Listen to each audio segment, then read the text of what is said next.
कर्मों की सजा। क्या कभी आपने सोचा है कि जो हम दूसरों के साथ करते हैं वही हमारे साथ क्यों होता है?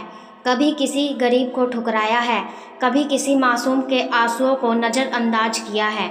तो सावधान हो जाइए, क्योंकि कर्मों की सजा टलती है, मिटती नहीं। यह कहानी है भैरवपुर गांव की, जहां एक जमींदार था, नाम था विक्रम सिंह। बाहरी दुनिया उसे एक कामयाब और ताकतवर इंसान मानती थी, लेकिन भीतर से वह एक निर्दयी, स्वार्थी और घमंडी व्यक्ति था।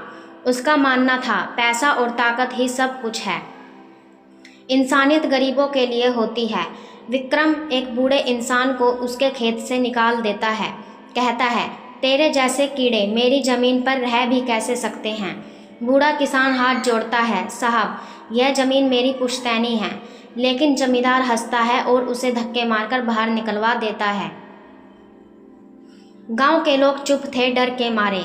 एक दिन गांव की विधवा महिला सीता अपने बेटे गोपाल के इलाज के लिए जमींदार से मदद मांगती है।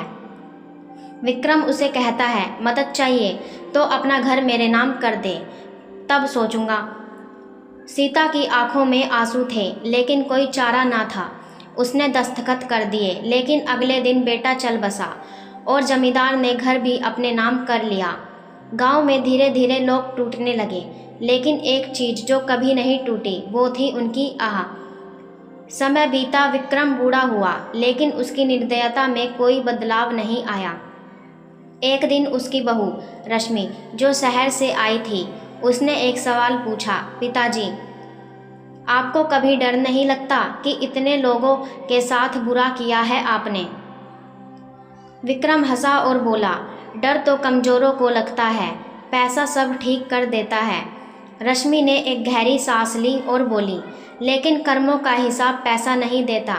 एक रात जब जमींदार नींद में था तो उसे एक सपना आता है। सपने में वही किसान, वही विधवा, वही अनाथ बच्चे, सब उसके चारों ओर खड़े थे।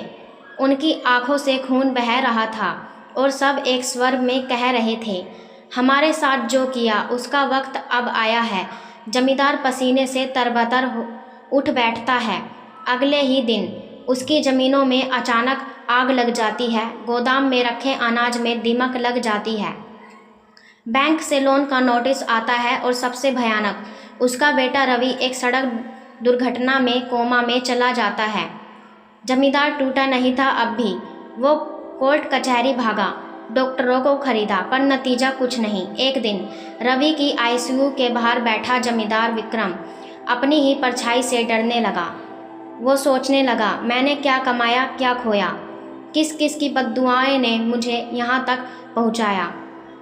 रश्मि उसके पास आई और धीरे से बोली, जो आपने बोया वही काटा है पिताजी।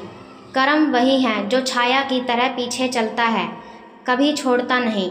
अब विक्रम ने तय कर लिया, अब बाकी की ज़िंदगी पश्चाताप और सेवा में लगाऊंगा। उसने गांव की ज़मीनें गरीबों को लौटा दी, किसान की बेटी की शादी करवाई, गांव में एक अस्पताल बनवाया जिसमें लिखा था, यह उस बेटे की याद में है जिसे मैंने खोया और शायद उसके कर्मों के कारण मैं यहाँ पहुँचा। एक दिन गांव का एक बच्चा विक्रम से पूछता है, बाबा, क्या सच में कर्मों की सज़ा मिलती है? विक्रम मुस्कुराया और बोला, बेटा, कर्म कोई अदालत नहीं चलाता, कर्म खुद भगवान है, जिसे तुम्हें देखना नहीं पड़ता, वो तुम्हें देखकर फैसला करता है। इसीलिए अगर आपके पास ताकत है तो उसे दबाव में मत बदलिए, क्योंकि कर्म का कानून ना कोर्ट देखता है ना सबूत, वो बस इंतज़ार करता है, और जब समय आता है तो सज़ा भी वही देता है जिसने सब कुछ भुला दिया होता है।